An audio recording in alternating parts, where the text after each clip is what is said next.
we trimmed it down because there was so much. There was going to be blood and everything in there, y'all. But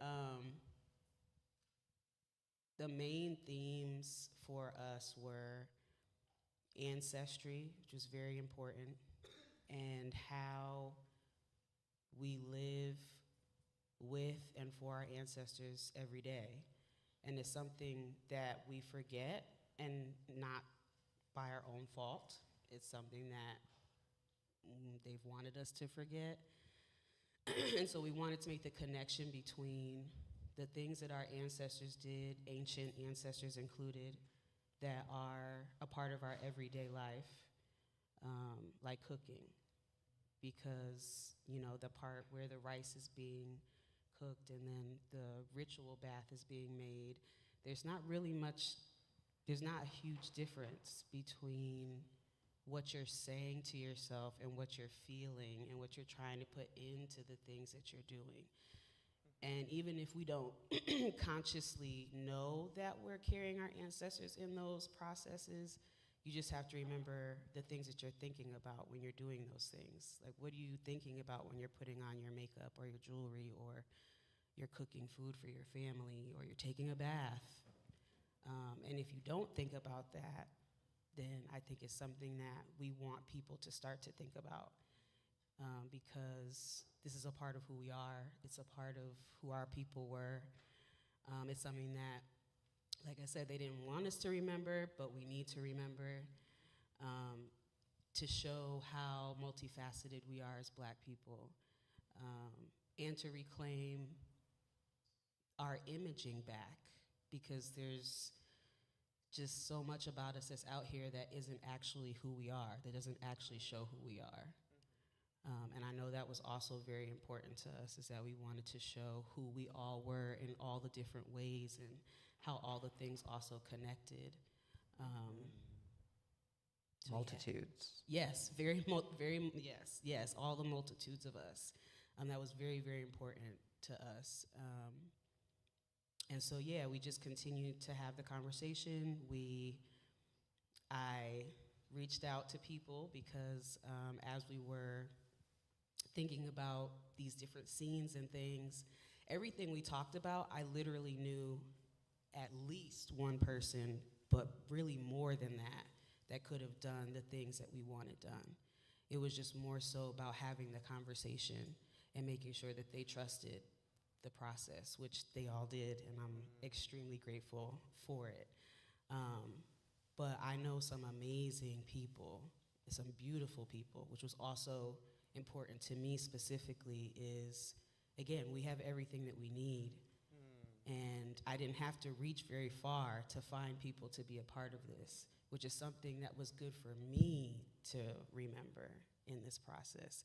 That was something that I needed to see, was that I had everything that I needed right at my fingertips to create the things that I wanted to create. And so we got the people in, and it actually ended up being more than we even imagined. I cry every time. It's actually hard for me to watch it because I get very emotional and I get very spiritually tapped in all over again. So I feel like I feel everybody's ancestors right at my neck when I'm watching it, and they're watching it with me. All their faces are around my face like this as they're watching. So I have to, Like Brady Bunch, yes. a little bit. Yeah. I have to be very careful sometimes, but it was a very spiritual experience as well. When we were filming, it was a very spiritual experience. And so I'm very grateful that we were able to do this first iteration, and from it, there's still so much footage and pictures and things that we still want to do and create with it. Thank you. Yeah. Donald, same question. Inspiration. After my uncle had a stroke, his marriage fell apart, and he ended up popping up at my granny's house unannounced, and she took him in as a mother would, and I was just encouraged and inspired by this the acts of service, and especially becoming a mother in that way all over again. And the relationship got a bit contentious, I think, on my uncle's side of just struggling with, for him not being the man that he felt he once was, and having to be under his mom's roof, which was a decision that he made. And I was just, I wanted to, one, just show like the power of service and just the magnitude of my granny's devotion to her own identity, but also in hopes that showing this could encourage like the bridging of gaps when relationships kind of falter a little bit based upon situations and circumstances. And when the pandemic happened, I saw an opportunity to also include my mom's mom. I just had more time, more freedom, and just the space and opportunity. Friends weren't in production, and so I was able to bring in just a few people to help me out. And so, yeah, we got it done. Absolutely. And well done, if I may say so. Thank you. All right. Yes, absolutely. Were there any challenges along the way? If so, what were they? And we're going to come back to the what went really well, too. The challenges were absolutely the pandemic. That's one. Making sure that everybody was testing themselves. For me personally, the challenge was my physical ability, because I struggle with chronic illness. And so when Ambrose even came to me, the first thing that she said to me was, whatever you need, Heather, to get this done. I'm gonna put that into the budget. If you need extra people, if you need chairs, if you need days in between, if you need food, whatever you need will encompass that into this project. And that was, one of the main things for me that was a worry, was being able to participate in this thing that I was creating myself, participate myself in this thing that we were creating. The other challenges were time, because we didn't have a lot of money. We made a lot of things, and we did a lot of the stuff ourselves with the help of the cast. And so I think we only had maybe 4 shoot days, if that. We knew that we had to get everything in like 1, maybe 2 takes, because we didn't have the time, we didn't have the money. And Logan and Ambrose came to Durham because majority of the cast was from Durham, so they also, that was another thing, to have that expense. But I think the whole process was about 2 weeks, maybe. But I feel like that was really the main things, was money, making sure that we had enough money, which Ambrose actually used some funds that she got for her own personal projects to help us do this, and to make sure that we all got something out of it, even if it wasn't what she wanted to give us, that we got some form of financial something out of this. I would say money and time, and for me, health. But we got it done. For sure, for sure. Yeah, I would say the pandemic definitely was probably, that just created the world of challenges in terms of producing that project, and just the concept of, me toting the line between filmmaker and grandson, and at certain points just wondering, was it all even worth it, in this environment where it's a dangerous environment, and we're all anxious about everything that's going on. But I saw an opportunity where, my grandmother's turning 100, and, it's an opportunity to make something that can be passed down to generation,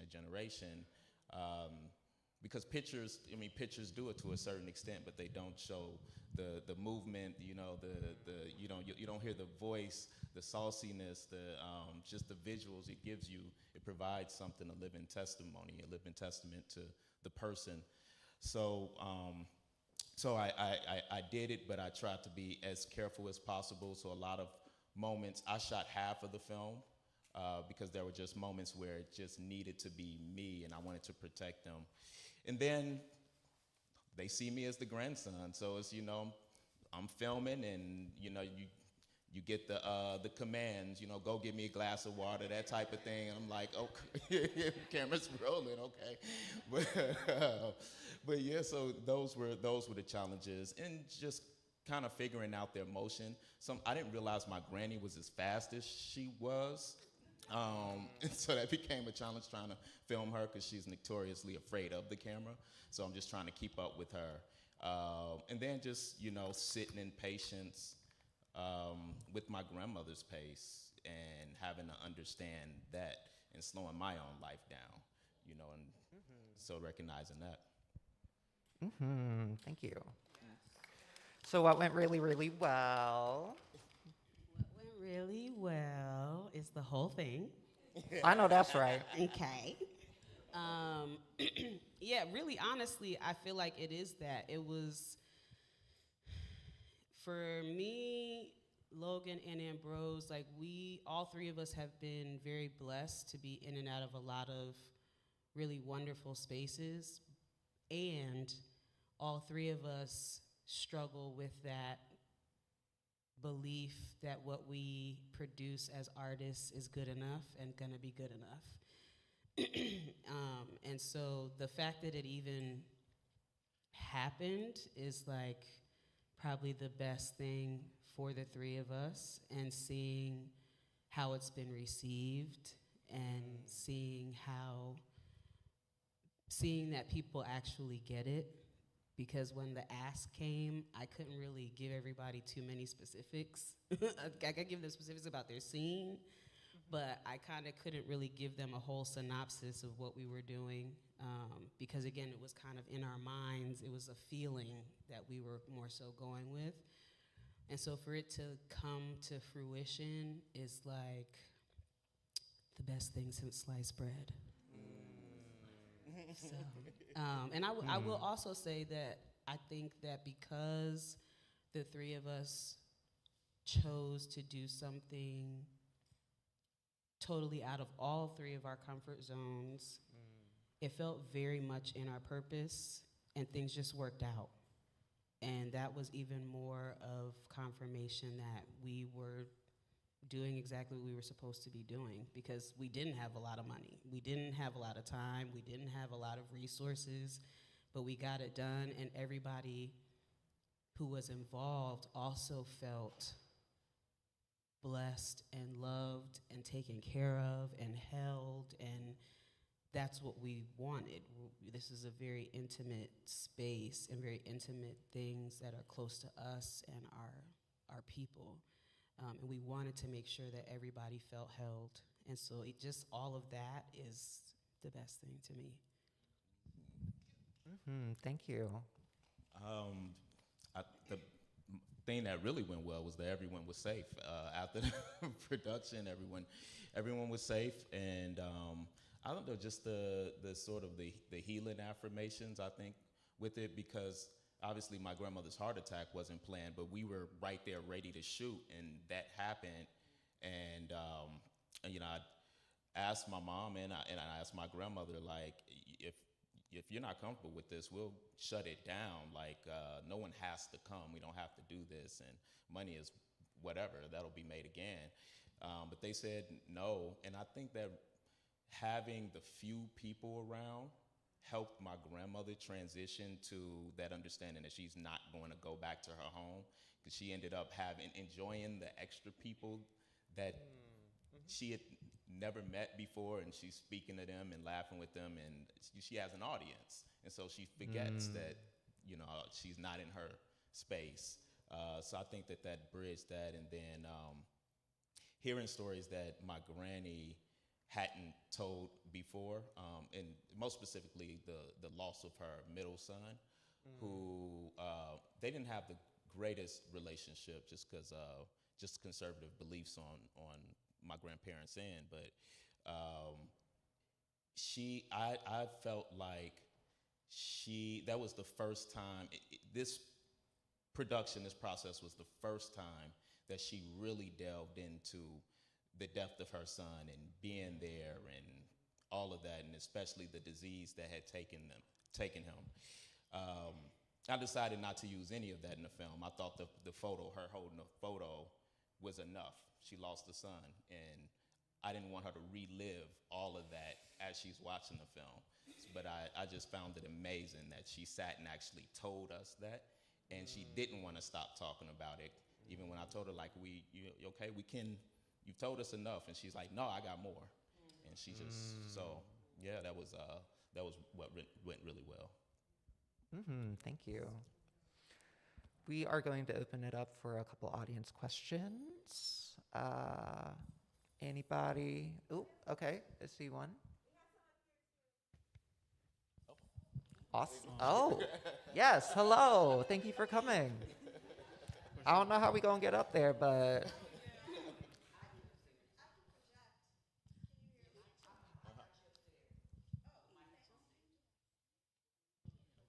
yeah, let's start on the ground floor and then Cool. hear from upstairs. So definitely both of y'all's films were beautiful and amazing, for sure. My name is Philip Loken. I'm a fine art documentary photographer and a documentary filmmaker. And I had two questions. So one for Heather. First one was really, when was your first instance of realizing the parallels between American African traditions and indigenous African spirituality? And then for both y'all, really for the next one, but primarily Donald, what inspired the cinematography and editing?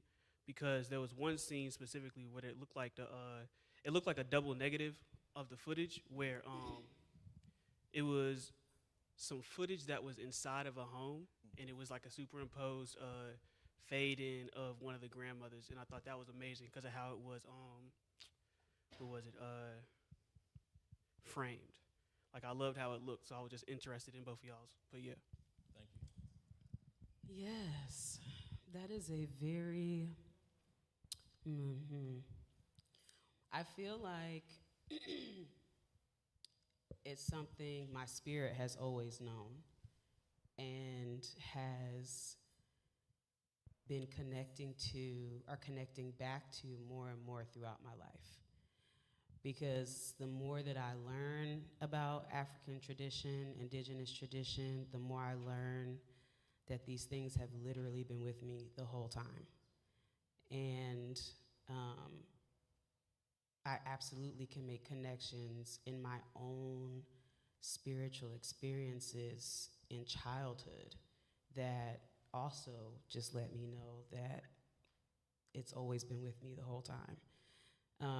I will also say, though, that more specifically, I feel like there was a point in my childhood that I really struggled. Well, I won't say it's just a point in my childhood. It's as a Black woman that is fair-skinned, I have always struggled with my connection to Blackness because of how I look, because of how people have constantly reminded me how I look, because people have constantly told me my father must be white, and he ain't. And so I feel like there was always a pull for me to connect to African heritage because that's the only way that I could see myself in our culture. It wasn't with my community. It wasn't with my family a lot of times. And so there were moments in my history where my mom, especially as a young girl, had to tell me I was Black, that I wasn't white, that I wasn't supposed to have blonde hair, I wasn't supposed to have blue eyes. And I just remember arguing with her like, girl, you see me, right? Because I see me and everybody else sees me. And very early on, she was like, "We're not doing this." Nope. She put me right in black camp. And I started learning about African history, and she started learning about African history. And she's probably the main person that brought me to, that part of my blackness, and always would let me know I was a black girl and that I have black ancestors and that they're behind me and that they're always with me and that they're a part of me.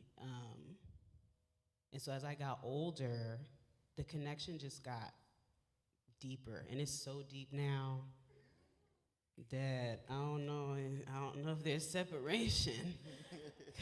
It's a lot, but I also feel like there's a reason for it, for me specifically. There's a reason that all of this is a part of my story.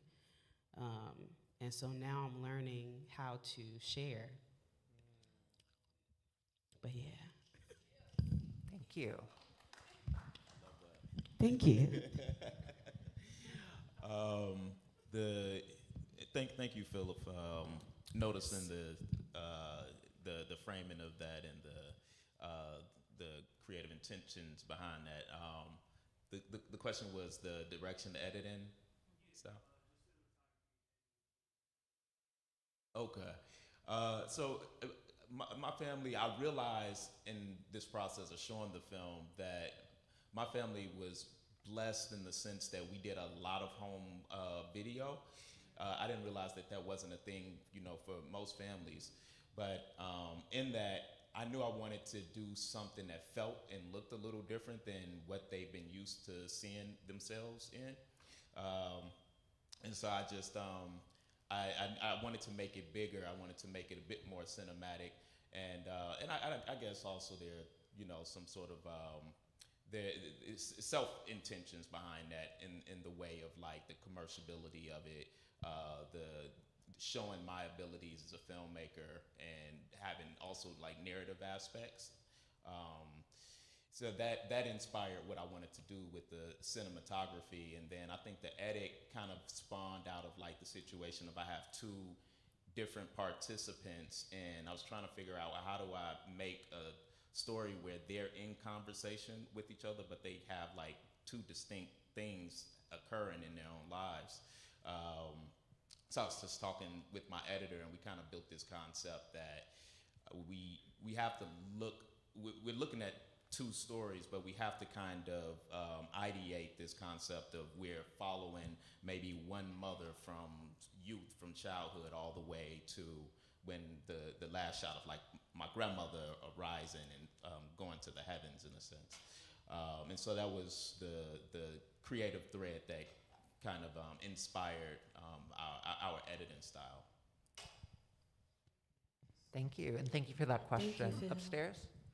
Hi. So to Heather, I just want to say what a joy it was to see you in the water. And that's a thing I'm going to hold for a long time, is just imagining you being held by salt water and all the beautiful things that salt water does. That was awesome. Thank you, Courtney. And Donald, I want to know, do you have a family cut and a show cut?